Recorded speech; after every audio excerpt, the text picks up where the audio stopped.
I didn't even know her name until she dragged a DJ onto my lawn and started pouring boxed wine into solo cups like it was her personal Vegas strip. It was a Saturday supposed to be quiet.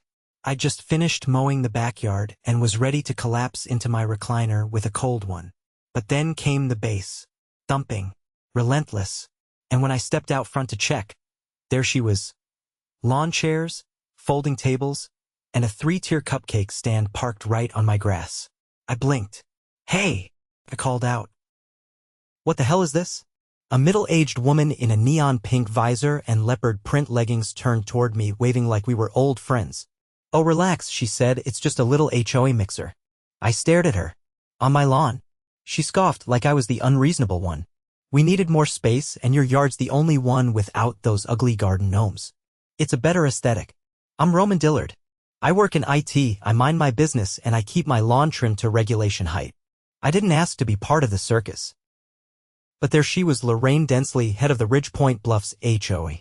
The kind of woman who carries a clipboard like it's a sword and treats the bylaws like scripture. And apparently she thought my yard was common property. There were at least 30 people out there. Balloons tied to my mailbox. A Bluetooth speaker blasting 90s pop. Someone had even set up a cornhole game over my flower bed. I walked straight over to Lorraine, who was now sipping something clear from a plastic flute. "You didn't ask permission," I said, trying to keep my voice level. "You can't just." She waved her hand. "Roman, sweetheart, this is community building. I sent out the HOA newsletter. You should have read it." "I did," I said. There was no mention of a party. And definitely not one on my property. "Well," she said, her smile tightening, "maybe if you participated in meetings, you'd be more informed." I looked around. Someone had moved my garden hose to make space for a folding table full of chips and salsa. A kid was chasing a balloon across my driveway. I could feel my blood pressure spiking. "You have 5 minutes to get off my lawn," I said. She took a long, dramatic sip.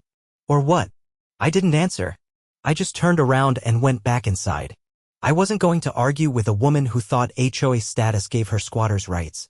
But I wasn't letting it go either. I pulled up my security camera feed and saved every second of footage. The tables, the guests, Lorraine giving a toast next to my hydrangeas. Then I printed out a map of the property lines which, according to the county assessor's website, were very clear. Every inch of grass they trampled was mine. The next day, I filed a small claims lawsuit for trespassing and property damage. And that's when it got fun. 3 days later, Lorraine showed up at my door. No visor this time, just a tight smile and a manila folder in her hands. "Roman," she said, "I got your little legal stunt." "Lawsuit," I corrected. "Not a stunt.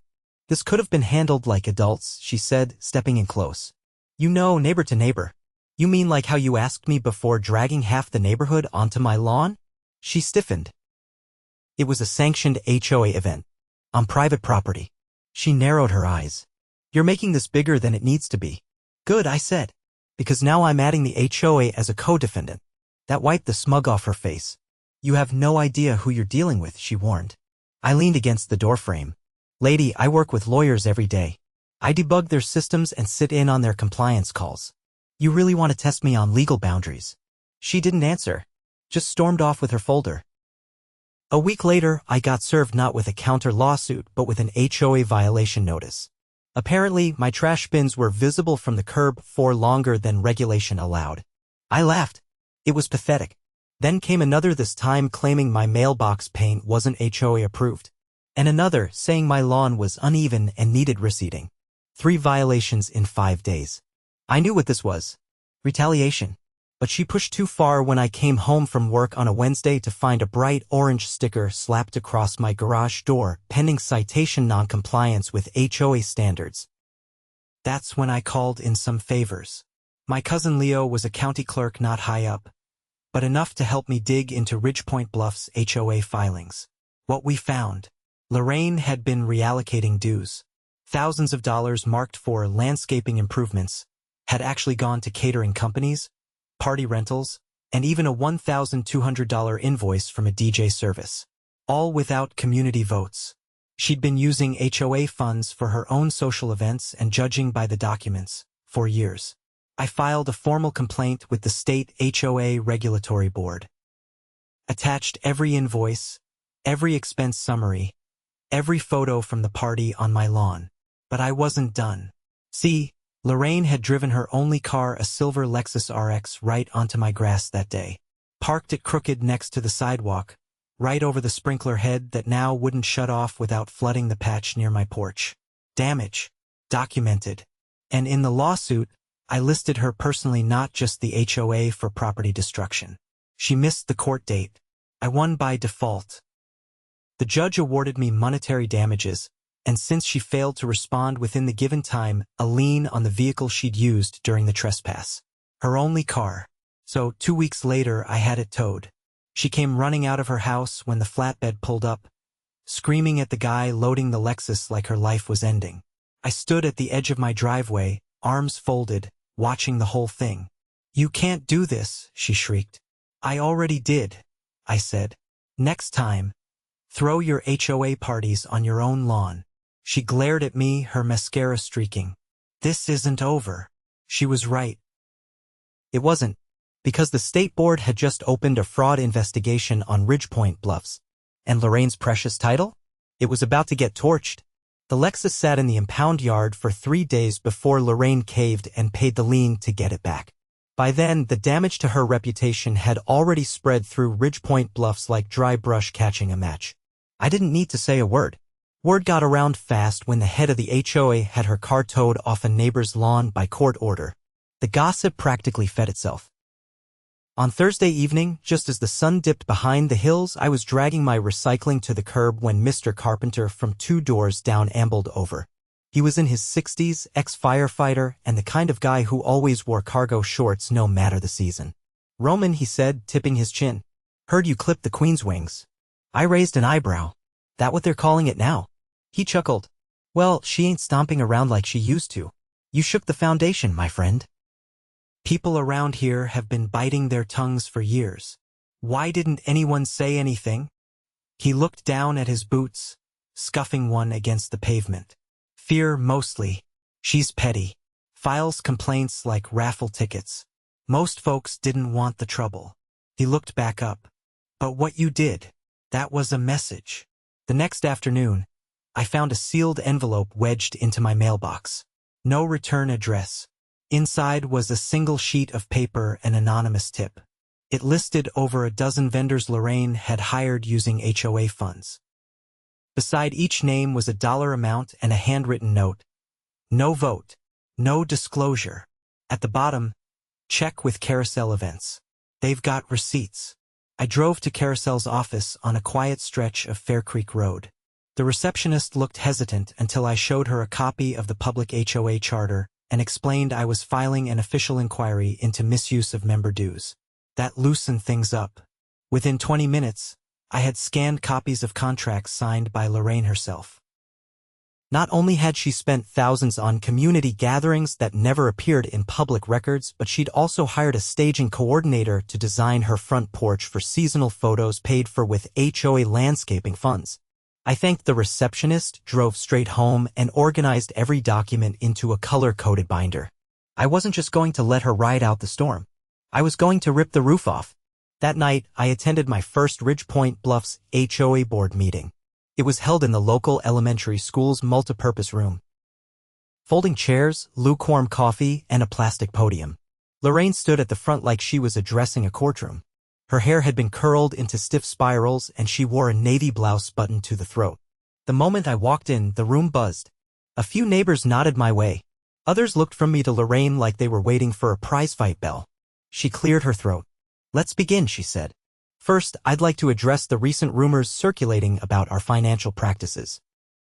These claims are baseless and frankly damaging to the community spirit we've worked hard to build." I waited until she was halfway through her next sentence before raising my hand. She paused, jaw tight. "Yes, Mr. Dillard? I have a binder here," I said, standing, containing 27 pages of financial transactions conducted without board approval, including signed contracts for personal services billed to HOA landscaping and events budgets. "Would you like to see them?" She didn't speak. The silence hung heavy. One of the board members, a wiry man with a patchy beard and a clipboard covered in sticky notes, looked over at her. "Is that true, Lorraine?" She pressed her lips together. "That's a gross mischaracterization." Then let's take a look, I said, stepping forward and placing the binder on the front table. The next 40 minutes were chaos. Multiple members demanded to see the receipts. One woman, who'd been silent the entire meeting, stood up and asked why her request for a new swing set in the community park had been denied if there was money for porch decorations. By the end of it, a vote was called. Not to remove Lorraine yet, but to initiate a full audit of the HOA's financial history over the past 5 years. It passed unanimously. Lorraine didn't speak again that night, but retaliation didn't wait long. The next morning, I stepped outside to find a city code compliance officer waiting at the curb. "You Roman Dillard?" he asked, glancing at a clipboard. "Yeah. Got a call about unpermitted construction on your property. Someone reported modifications to your driveway and a non-approved structure in your backyard." I blinked. "What structure?" He flipped a page. "Says here it's a raised platform exceeding allowable height." I laughed. "You mean my deck? It was here when I bought the house. Built under permit in 2015. He shrugged. "Just doing my job. Mind if I take a look?" "Go ahead," I said, unlocking the side gate. He walked the perimeter, snapping photos and scratching notes. 10 minutes later, he handed me a copy of the complaint. The report came anonymously. Of course. I spent the afternoon digging through the county's online archive and found the original permit, stamped and approved. I printed it out and attached it to a formal response to the code office, closing the complaint before it went anywhere. But I wasn't annoyed. I was impressed. Lorraine had just shown her entire hand. She was scared. 3 days later, the audit began. Turns out the HOA had never once circulated a full budget to residents. The treasurer, a meek retiree named Helen, admitted she'd been signing checks without reading the invoices, trusting Lorraine to handle the details. Once the auditors uncovered over $80,000 in undocumented expenditures, the board held an emergency session. This time, they didn't just call for a vote. They called for an election. Lorraine sat stone-faced as the new interim president. A former accountant named Dana Patel read the list of violations aloud. Misallocation of funds. Failure to hold mandatory budget reviews. Abuse of executive authority. "You're being asked to step down effective immediately," Dana said. Lorraine stared at her like she couldn't comprehend the words. "You can't just." "You're lucky we're not pressing charges," Dana said. Yet, the room applauded, not thunderously, but enough to fill the air with a kind of cautious hope. I didn't clap. I just nodded once and walked out. The next morning, I found a letter taped to my door. Handwritten. No name. I hated her parties. Thank you. That was enough. But it wasn't over. 3 days later, my neighbor across the street, a nurse named Tessa, knocked on my door. She held her phone up. "You should see this," she said. It was a group chat. A new one. Titled Ridgepoint United. Residents were organizing a petition to amend the HOA bylaws limiting executive powers, requiring quarterly budget disclosures, and creating a resident oversight committee. "People are tired of being steamrolled," Tessa said. "You gave them a reason to stand up." I leaned against the doorframe. "Took getting a car towed off my lawn to get here." "Worth it," she said. "And by the way, I heard she's putting her house up for sale." I raised an eyebrow. "She's not sticking around for the fallout," Tessa said. "But we are." She stepped back, then paused. "You ever think about running for the board?" I laughed. "I prefer being the guy who just installs cameras and reads zoning laws for fun." "Exactly why you'd be good." She walked off, leaving me with that thought. I didn't need a title to make change. Just a backbone and a printer. But still, it didn't sound half bad. The listing went live the following Tuesday. Lorraine's house hit the market with a caption that read like it belonged in a real estate fairy tale, executive-style home in a vibrant, community-led neighborhood. Not a whisper about the audit, the lawsuit, or the fact that she'd been forced to step down in disgrace. I clicked through the photos out of curiosity. They'd staged it well. No sign of the extravagant porch decorations or the garden flamingos she used to swear were seasonally appropriate. But I knew the truth. So did most of the neighborhood. By the end of the week, a small white sign appeared on her lawn, "For sale by owner." The agent must have backed out. Can't blame them. Meanwhile, the petition Tessa mentioned had gathered steam. Over 70 households had signed it within 5 days. I hadn't planned on getting involved beyond that, but then Dana Patel stopped by during one of my Saturday weed pulling sessions. "You're good at drawing lines," she said, nodding toward the spot where I was trimming the edge of the sidewalk. "Literal and legal." I dusted my gloves off. "Comes with the territory." She handed me a clipboard. "We're forming the oversight committee. 3 residents, 1 board liaison. You've been nominated." "I didn't nominate myself." "No," she said. 22 other people did." I took the clipboard, scanning the document. It was legitimate. Even had the HOA seal newly redesigned since Lorraine's departure, now without the oversized golden laurel she'd insisted on. "I'm not a politician," I said. "You don't have to be. We need someone who actually reads the bylaws instead of using them as paperweights." I looked at the names. There were folks I'd barely spoken to, people who'd probably only known me as the guy who didn't attend block parties. That changed fast. "I'll think about it," I said. "Just don't take too long," Dana said. "We vote next week." That night, I sat on my back porch with the binder from the audit still resting on my table. I flipped through the last few pages. There were notes from the auditors about systemic issues, a phrase that stuck with me. It meant the problem hadn't started with Lorraine. She just exploited a gap that had been there all along. The system had no teeth, no checks, no actual accountability until someone made noise. I didn't want the spotlight. I didn't want to spend my evenings in folding chairs listening to arguments about mailbox paint colors. But if no one kept an eye on things, what stopped the next Lorraine from pulling the same stunts? 2 days later, I accepted the nomination. The vote wasn't even close.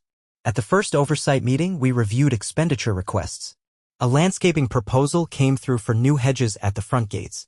Seemed harmless until I noticed the contractor's name, Pembroke Outdoor Solutions. Same company Lorraine used for her infamous Spring Bloom archway. The one she charged as community beautification, but had installed exclusively on her property. I raised a flag.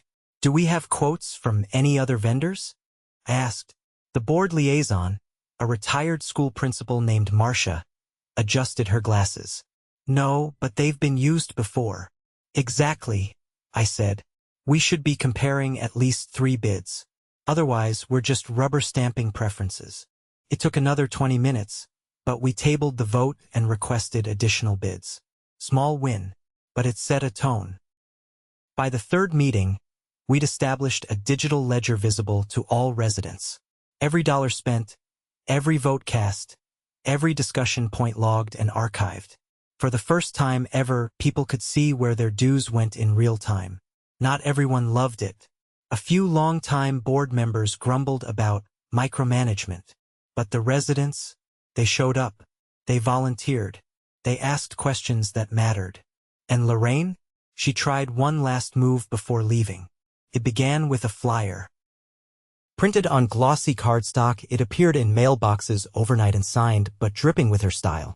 It warned of overreach by the newly formed committee and accused unnamed individuals of creating division under the guise of reform. It ended with a call for a recall election. I recognized the phrasing immediately. Creating division had been one of her favorite lines at the meetings. She used it any time someone disagreed with her. The next morning, I walked across the street to where she was loading boxes into a U-Haul. "You're not even staying," I said, holding the flyer up. "What's the point of this?" She didn't look surprised. "Just leaving the neighborhood with a little perspective." "By perspective, you mean slandering people who held you accountable?" She shut the truck's back gate with more force than necessary. "You think you're better than me, don't you?" "No," I said. "Just less entitled." She stepped closer. "You think all this is permanent? You think people won't get tired of your little transparency crusade?" "I think they're tired of being lied to." She gave a sharp laugh. "Enjoy your clipboard kingdom, Roman. Let's see how long it lasts." I watched her get in the truck, slam the door, and drive off without a goodbye. Part of me expected her to peel out in dramatic fashion, but she left quietly. Just like that, the reign of Ridgepoint's queen of petty was over. 2 weeks later, a young couple moved into her house. They brought cookies to every house on the block. No DJ, no party tents. Just polite conversation and a promise to keep things simple. The neighborhood felt different. People weren't walking on eggshells anymore. Kids rode scooters without worrying about getting a citation for sidewalk obstruction. Garden decorations started popping up again, subtle, tasteful, personal. No one came around with a clipboard to measure the height of flower beds. At our next committee meeting, we approved funding to fix the community benches near the walking trail, something residents had requested for months under Lorraine, but were always told was out of budget. After the vote passed, Marcia leaned toward me. "Do you ever regret getting involved?" she asked. I thought for a second. "Only when I'm reading irrigation invoices at midnight." She laughed. "Fair enough." That evening, Tessa and a few other neighbors came by with folding chairs and lemonade. We sat in my driveway watching the sun dip behind the hills, talking about nothing in particular. No one played music. No one passed out flyers. Someone asked me what I was going to do with the patch of grass where Lorraine once parked her Lexus. "Thinking of putting in wildflowers," I said. "Something that doesn't attract DJs." They laughed, and for the first time in a long while, it felt like Ridgepoint Bluffs finally belonged to the people who lived there, not the people trying to control them. I didn't win a war. I just stood my ground. Sometimes that's all it takes. It had been over a month since Lorraine's U-Haul disappeared down the street, but her shadow still lingered in small, annoying ways. Mostly paperwork. She'd neglected to update or close out dozens of vendor contracts, and the new board had been spending their evenings combing through her mess like detectives in a filing cabinet crime scene. I'd hoped her departure would mean fewer late nights at my desk, but apparently cleaning up after a tyrant was more work than taking her down. Still, progress was progress. The oversight committee had started to function like a well-oiled machine. Residents were submitting proposals with actual details, people stopped whispering during meetings, and the minutes weren't just ceremonial nonsense anymore. Transparency had become the new normal. That's why it raised eyebrows when a large white van started showing up near the community tennis court every Friday afternoon. No signage. No plates from around here. It would park for a few hours, engine running, then disappear. At first, no one paid much attention. But after the third week, one neighbor mentioned that she saw someone unloading folding chairs and rolling coolers around the back gate. I drove by the next Friday, slowly, windows down. Sure enough, the van was there, tucked behind the shade of the eucalyptus trees. I watched as a guy in cargo pants and wraparound sunglasses pulled out a stack of folding tables and started walking them toward the clubhouse. The clubhouse was supposed to be under renovation. We just approved a repainting budget, and the contractor wasn't scheduled until the following month. I parked and walked over. "Hey," I called out. "You with the paint crew?" He stopped midway through unfolding a table. "Nah, I'm with Oakside Catering. Booked for a private event." I blinked. "Booked by who?" He shrugged and pointed toward the clubhouse door. "Lady named Marlene. Said she was with the HOA. I frowned. "You sure she said with?" "Not used to be." The guy gave me a look. "I unload food. I don't do politics." I walked past him and knocked on the clubhouse door. It swung open before I could knock again. And there she was. Lorraine. Hair pulled back in a tight clip, oversized earrings dangling like little wind chimes, and a clipboard in hand, of course. "Roman," she said, blinking like I was the intruder. "Didn't expect to see you here." "That makes two of us," I said. "What are you doing in the clubhouse?" "I reserved it," she said, stepping into the doorway to block my view. "It's a private booking. Nothing illegal about that. You're not a resident anymore." "I'm still a dues-paying member until escrow closes," she said. "And according to Section 9, subsection C, any member in good standing can reserve the clubhouse for events." I stared at her. "You're exploiting a loophole." She smiled. "I'm using the bylaws you're so fond of quoting. You used HOA funds to decorate your porch, and now you're throwing parties in a neighborhood you're moving out of. What's the angle?" She leaned in, voice low. "Just tying up a few loose ends. Old friends, old favors. Not everything has to be a conspiracy. You're not allowed to host events under HOA branding," I said. "Especially not without board approval." I didn't use the HOA name. I booked it as Lorraine Densley, private citizen. I stepped back, trying not to laugh. "You seriously think this won't blow up in your face?" "Oh, Roman," she said, "I'm not the one people are tired of anymore. You might want to ask around." I watched her close the door and lock it from the inside. That night, I called an emergency oversight review. Dana, Marcia, and 2 other committee members showed up at my place. I laid out everything, photos of the van, the catering invoice, and a copy of the clubhouse key log. Lorraine had checked out the key under a passcode that hadn't been active since her resignation. She got in using credentials she wasn't authorized to have, I said. That's a security breach. Marcia frowned. The locks were supposed to be changed. They weren't, I said. And now she's throwing farewell parties on HOA property under fake bookings. Dana shook her head. We can't let that slide. We agreed to rekey all community access points immediately and revoke all inactive credentials. Then we added a new line item to the next meeting agenda, review of unauthorized facility usage. The following week, Lorraine tried again. Different name on the reservation form this time, M. Densley, but the same van, same caterer. Only this time, the locks had been changed. I watched from across the street as she fumbled with her old key, growing more visibly frustrated by the minute. When she finally gave up and stormed off, the caterer stood there holding a tray of deviled eggs, looking confused. I walked over. She won't be needing those, I said, handing him a printed cancellation notice. She's not authorized to host anything here anymore. He looked at the eggs, then at me. You want M? I took the tray. Might as well. No point letting them go to waste. Word spread fast. Lorraine had been locked out of her own Bon Voyage bash. The community group chat, which I now monitored in an official capacity, lit up with reactions. Some were surprised she was still trying to pull strings. Others were just relieved she'd finally run out of them. Then came the final twist. A certified letter arrived at my door 2 days later. It was from Lorraine. A formal cease and desist alleging I had harassed and publicly defamed her by interfering with her clubhouse booking and towing her car. She was threatening to sue for emotional distress. I read the letter 3 times. Then I took a photo of it and emailed it to Dana. She called me 5 minutes later. She's bluffing, Dana said. You followed every protocol.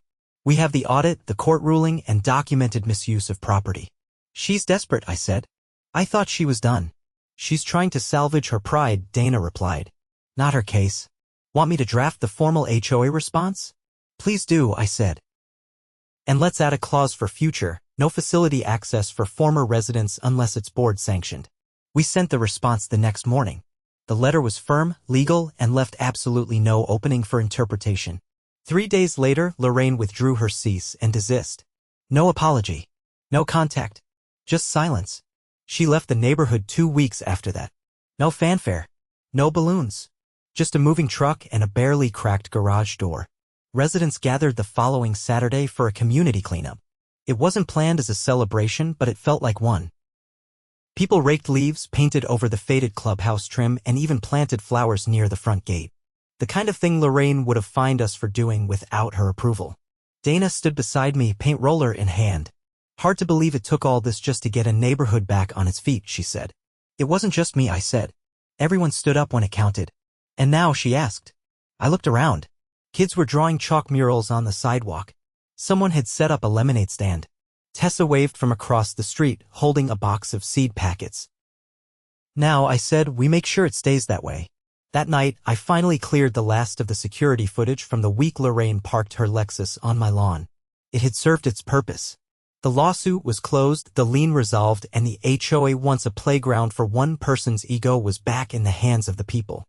I didn't keep the deviled eggs, but I did keep the tray. It makes a nice place to set my new stack of committee agendas. Somehow it fits.